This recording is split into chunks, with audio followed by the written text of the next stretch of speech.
хамгийн дургу олонний танил юм бэ? Миний дургуун Саш. За би танаас шүү дээ одоо тэгээд өөр хүмүүсээс болно. хамгийн их кэш олсон хэдэн төгрөг? Яг сараар бол 60 сая төгрөг гэжсэн. Сарын дотор 60. Донат өстэй тий. Би дуулаад байгаа юм шүү. Солонгос мафия гэдэг чинь одоо баа. Одоо бол жоохон илүү бизнес маягаар чиглэлээр явж байгаа гэж. Өмнө нь яг байсан мэдээж. Money laundry тий. Тийм. Гүг нэр бро чинь жоох одоо бүгд утгатай байна. Тийм үү? Тийм. Бро утгатай бол би ч утгатай гэж бас бодсон шүү дээ. Ер нь бол тийм гинт тэргүүд бол ер нь амар их байдаг бро. Яа гэх юм би шанс суужсан аахгүй. Ер нь бол тийм хүмүүс зөндөө байсан. Сурал асууч ингэж бас байна гэж болдог. Ерөөсөө олддгүй. Нэрнээс 7-8 жилүү. Яг тийм байн өрөлтөө. Такси хүрч чинь хамгийн олон зөрөгт юу гэж хамаагүй шат байхгүй. Fuck гэж fuck.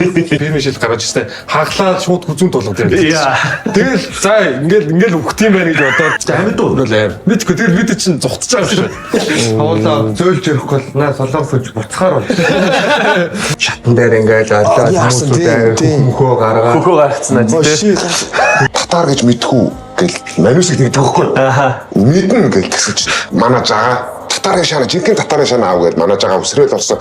Бүгдээрээ орсон бахах бүгдээрээ газар гаргасан. Ялгаж зотбос тий. Тэ нэг засаг дараа гэсэн чинь үнэн юм байна. Монгол төрөлх шалтгаан чи юу байсан юм бэ? Гэтэ чи өмнө Монгол охинтой болдож ирсэн үү? Малны танил хүмүүс Царай чухал юм шүү дээ. Царай мотог заахгүй шүү дээ. Жохон царайлаг, жохон тэнэг байх юм бол тэг босч байгаа юм шүү. Үу зүраач. Хүмүүсээ сонирхож байгаа аим сонирм байгаа. Тэг хүмүүсээ салж нийлэх аим сонирм байгаа. Меган шураар аим гош тэгээд одоо маси одоо гошаан. Тэгээ Монгол хэм маягийг шингээж өгөх гэж хичээсэн нэрийн хөвтөл. Ерөнхийдөө манай үйлчлүүлэгчд бол ер нь зорж ирж уудаг хөвтөл байна. Бест селлер. Вау. Яа. Үнэн хөө. Презентацтэй.